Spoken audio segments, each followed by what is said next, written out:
bienvenue en direct sur KTV, à la télévision, à la radio et sur les réseaux sociaux pour ce temps de parole ce matin consacré à la politique. Et qui de mieux pour en parler de politique que Madame Politique sur Queasy. Anne-Constance Sangana, bonjour. Bonjour Léo. Comment ça va? Ben, ça va. Bonne année, hein Oui, plein de bonnes choses pour 2021. Oh et là. surtout pas de reconfinement.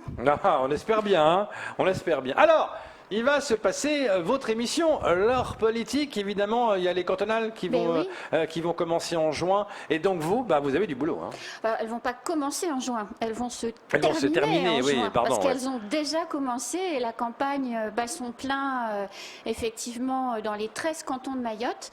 Et comme on l'avait fait pour les municipales, eh bien Queasy s'est mis à l'heure des cantonales en permettant à chaque candidat de disposer d'un espace de parole pour se présenter.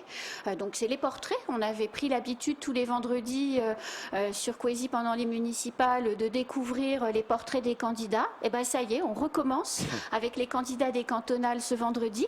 Le premier invité, ce sera Fidou Abidi-Madi, qui est candidat sur le canton de Bouéni, Cani, Kéli, puis un petit morceau de Bandrélé.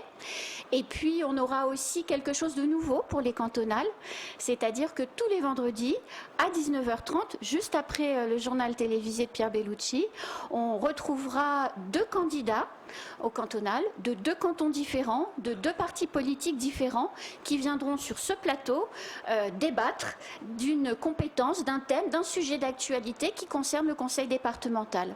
Ah et oui, on commence vendredi. Ah oui, donc deux sujets importants. Le premier, l'émission L'heure politique que l'on connaît, voilà. où on découvre la politique.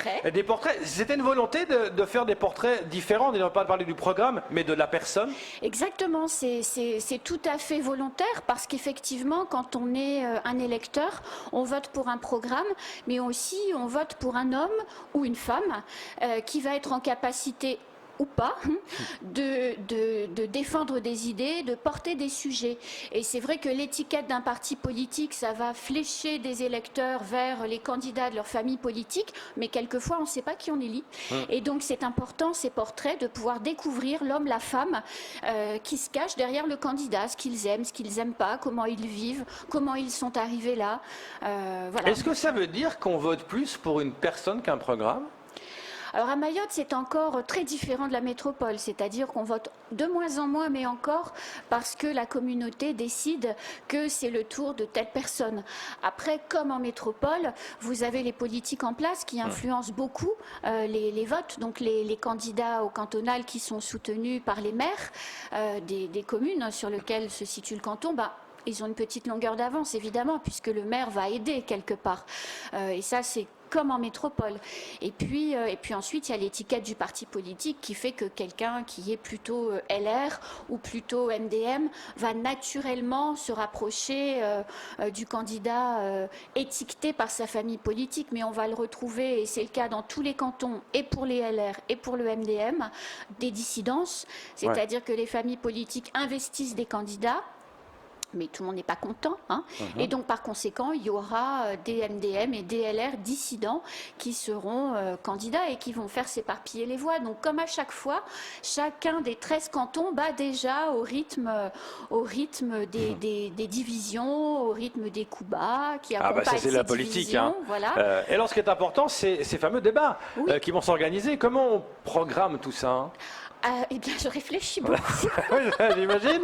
Ça va pas être facile. Je vous ferai bien une réponse que Patrick Millian aurait pu faire. À laquelle ? Je prends mon téléphone.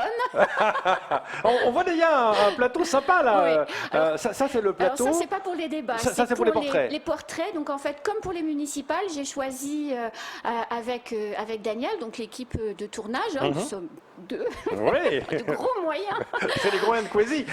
Il y a plus de caméras que de oui, mais personnes. c'est important parce que du coup, ça fait des super émissions.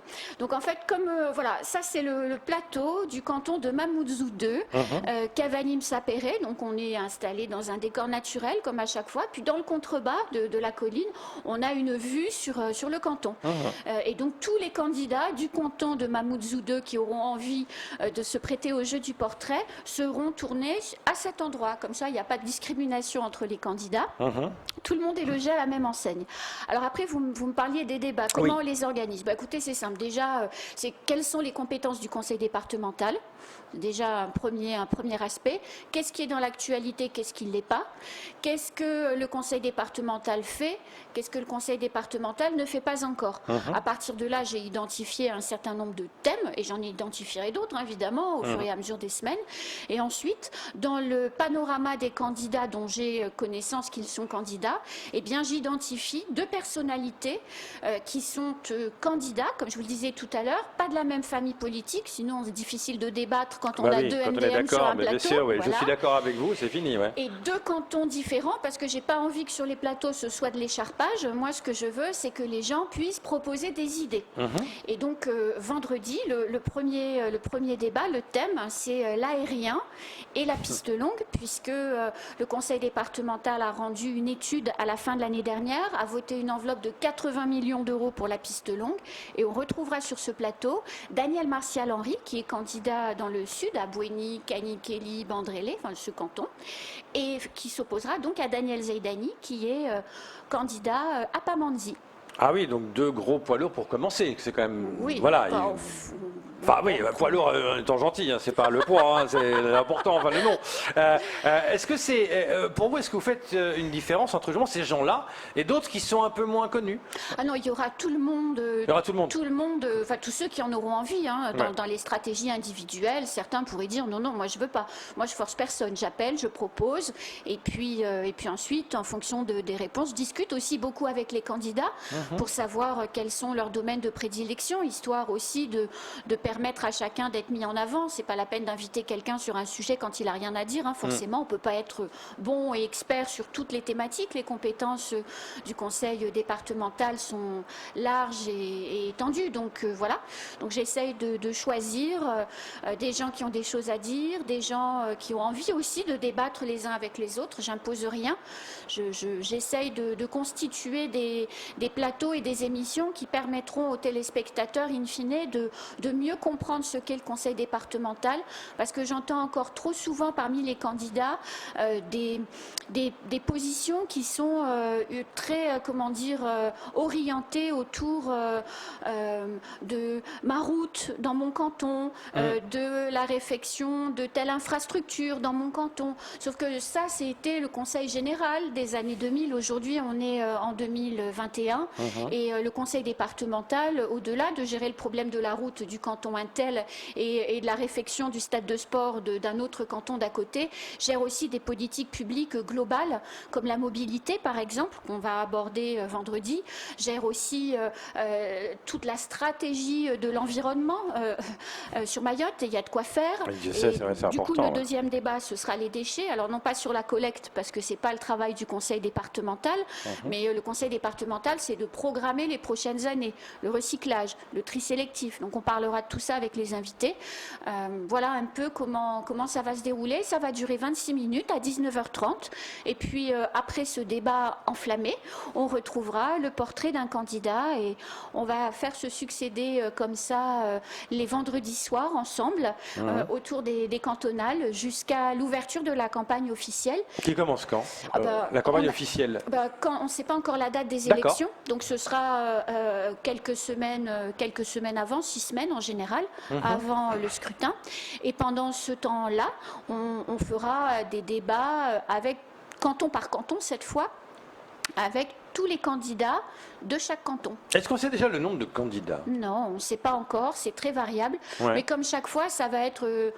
visiblement, il y en aura pas mal parce qu'il y a beaucoup de divisions. Alors, on est qu'en janvier, donc après, les partis politiques vont peut-être aussi calmer le jeu entre les uns, entre les autres. Mais hier, j'appelais un maire d'une commune du Nord, justement, qui me disait non, mais moi, je ne sais pas encore qui je soutiens parce qu'on n'a pas encore décidé.